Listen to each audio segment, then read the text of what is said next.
आपके भेजे गए सवाल तज्जियाकारों के सामने रखते हैं। उमर चीमा साहब, आपसे पहला सवाल हो रहा है पीटीआई के अंदरूनी इख्तलाफात से मुतल्लिक। कहा जा रहा है रिहाई फोर्स के ऐलान पर पीटीआई के अंदर इख्तलाफ नज़र आ रहा है। चेयरमैन की सख्त रद्द-ए-अमल और अली अमीन गंडापुर से सिक्योरिटी की वापसी की खबरें भी सामने आ रही हैं। अब क्या ये सब इस तरफ इशारा नहीं करता कि पीटीआई के अंदर मुस्तकबिल की क़यादत की जंग शुरू हो चुकी है? लीना, पीटीआई के अंदर जो आप जिस जंग की तरफ इशारा कर रही है ना, ये जंग कोई आज की नहीं है। ये पीटीआई के कैरेक्टर का हिस्सा है।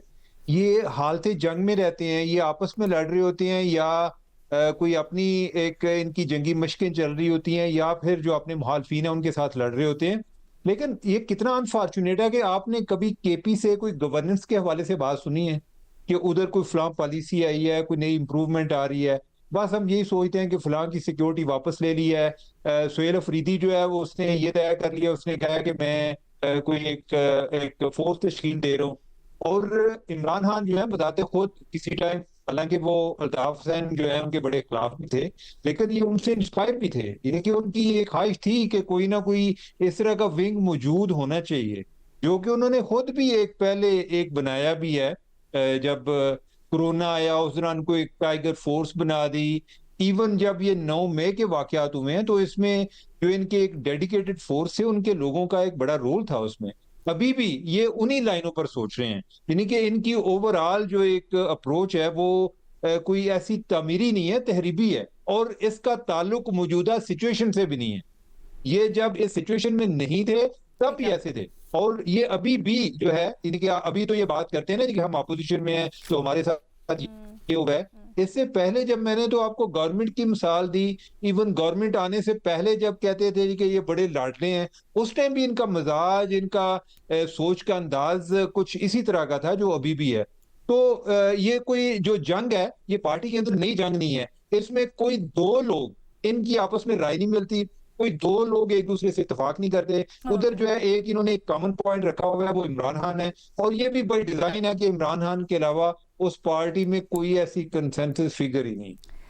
बहुत शुक्रिया उमर चीमा साहब। रीमा, आपसे बड़े अहम इशू के ऊपर सवाल हो रहा है। पूछा गया कि ये जो जहाज़ के मामले पर सारा का सारा मामला बना हुआ है, इस पर जायज़ तनकीद और बेबुनियाद किरदारकुशी एक साथ चल रही है। मरियम औरंगज़ेब कहती हैं मरियम नवाज़ की किरदारकुशी करने वाले पीटीआई के घुस बैठिए हैं। सवाल ये हो रहा है पॉलिसी पर इख्तलाफ और ज़ाती हमले में फ़र्क कब सीखेंगे? अलीना, शुरू में मैं इस पे बात नहीं करना चाहती थी क्योंकि अनोनिमस अकाउंट्स थे, ट्रोल अकाउंट्स थे जो इस तरह की गंदी कैंपेन कर रहे थे मरियम नवाज साहिबा, और आपको मालूम है किस तरह की वो सेक्सुअल इन्नुएंडो वाली पूरी कैंपेन चला रहे थे।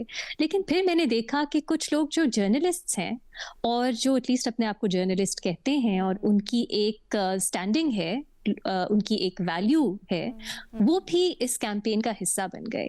इसके बाद मेरा ख्याल है सब पे फर्ज बनता है कि वो इसको कंडेम करें, क्योंकि ये इतनी नॉर्मलाइज हो गई है बात कि एक लेजिटिमेट सवाल है, क्वेश्चन है अकाउंटेबिलिटी का इस जहाज के मामले पर। इस पे पंजाब हुकूमत को पूरी तरह से अकाउंटेबल ठहराना चाहिए और बहुत हार्श स्टैंड ठहराना चाहिए कि आपके सूबे में लोग पॉवर्टी लाइन से नीचे गिर रहे हैं, जा रही है, उसकी अनएम्प्लॉयमेंट बढ़ रही है, और आप जो हैं आप इस तरह के लाविश एक्सपेंसेस कर रहे हैं और फिर झूठ बोल रहे हैं पहले कि वो क्यों जहाज लिया गया। लेकिन अब हमने देखा है कि इस लेजिटिमेट जो कंसर्न था, सवाल उठाए जा रहे थे, वो साइडलाइन हो गए हैं और ये जो कैंपेन है ये बिल्कुल डोमिनेट कर गई है डिस्कोर्स। और इसलिए मुझे एक ये खौफ है कि ये शायद कभी बेहतरी इसमें आए ना, क्योंकि कोई भी प्रॉपरली, मैंने पीटीआई की तरफ से, उनके लीडरशिप की तरफ से मजम्मत नहीं देखी इस कैंपेन की, जबकि आप देख रहे हैं हजारों की तादाद में लोग इस कैंपेन का हिस्सा बने हुए हैं और कई दिनों से ये जो है ये ट्रेंड कर रहा है सोशल मीडिया पे।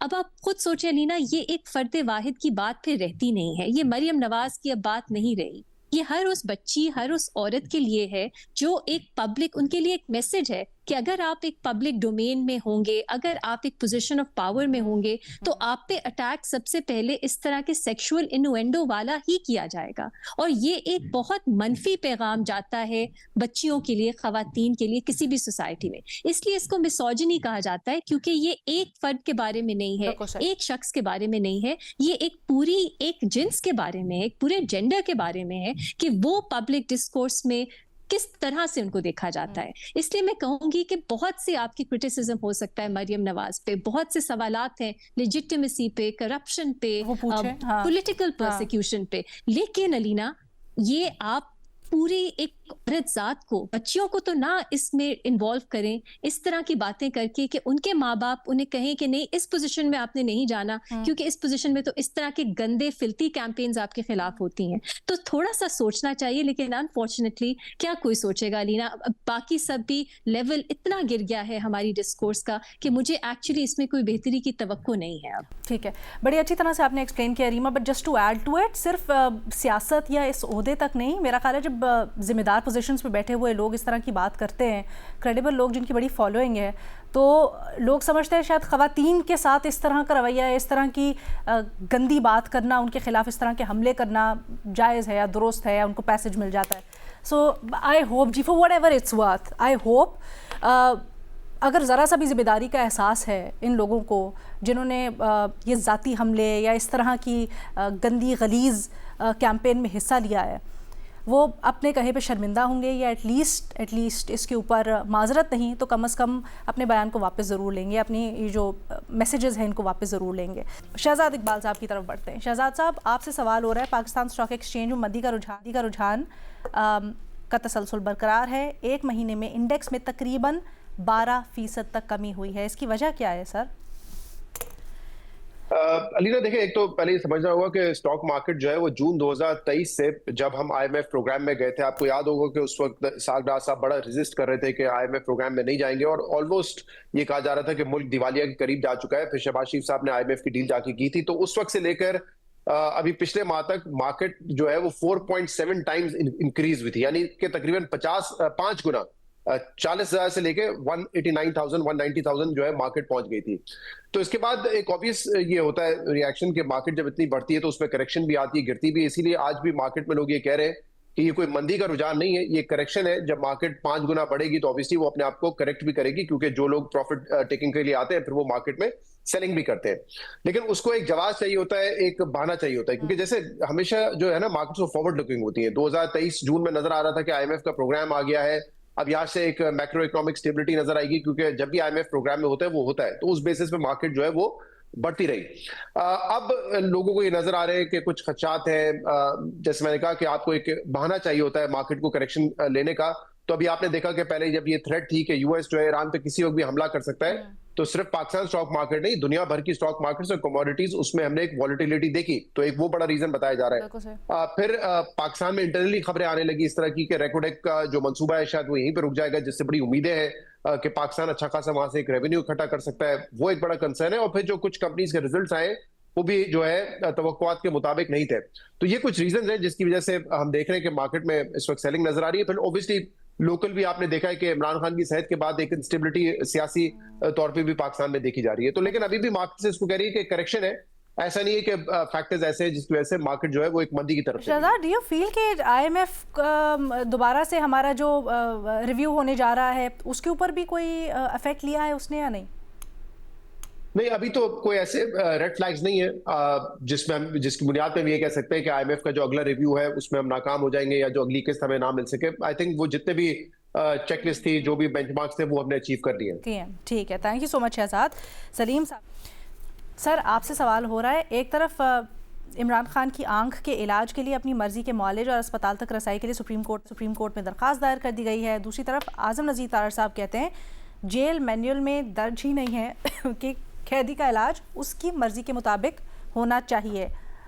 आपकी आजम नज़ीर तारड़ साहब या वज़ीर कानून साहब के बयान के ऊपर क्या राय है सर? तो नहीं जानता कि जेल मैनुअल में इस हवाले से क्या है। आजम तारड़ साहब जो कह रहे हैं वो ठीक कह रहे हैं या गलत कह रहे हैं, लेकिन अगर ऐसा हो भी तो हमें रिवायत को देखना चाहिए। और रिवायत आप देखें तो फिर मियां नवाज शरीफ साहब को ये सहूलत क्यों मिली थी? मियां नवाज शरीफ साहब को बैरून मुल्क ले जाया गया। इसी तरह जरदारी साहब जब जेल में होते थे तो ठीक है अदालत की इजाज़त से होते थे, लेकिन वो ज़ियाउद्दीन अस्पताल में अमूमन वहाँ पे चले जाते थे। तो फिर वो क्यों था? तो मेरे ख्याल में जो कौमी लीडर्स हैं उनके लिए इस रूल्स को कि अगर जेल मैनुअल में नहीं है तो उनको अपने मर्जी का इलाज का हक ना दिया जाए। ये रिवायत पाकिस्तान में नहीं रही है, बल्कि रिवायत ये रही है कि जितने भी पॉलिटिकल लीडर्स हैं उनको उनकी मर्जी का इलाज का हक दिया गया है, इसलिए वो इमरान खान को भी देना चाहिए। सर अक्सर जब यही मिसाल दो हुकूमती ओहदेदारों को तो वो कहते हैं कि नवाज शरीफ की मिसालें या जरदारी साहब या दीगर असीरान की, माजी में वो लोग सब अदालती अहकामात के ज़रिए अपनी मर्जी का इलाज करते आए हैं। खान साहब ने तो अब दरख्वास्त दायर किया ना, इससे पहले नहीं। जी, ये बात उनकी ठीक है कि अदालती अहकामात के तहत ही वो होता रहा, और पीटीआई को भी अदालत ही का दरवाज़ा का कटाना चाहिए और अदालत के फैसले का इंतज़ार करना चाहिए। लेकिन आपने पहले कहा कि आप समझते हैं कि कौमी लीडरान के लिए एक्सेप्शन होनी चाहिए या ह्यूमैनिटेरियन ग्राउंड्स पे उनको होनी चाहिए। मैंने कहा कि कौमी लीडरान के साथ यकसा सलूक करना चाहिए। अच्छा। यकसा उसको अगर एक को अपनी मर्जी के इलाज की सहूलत मिलती है तो फिर दूसरे को भी मिलनी चाहिए।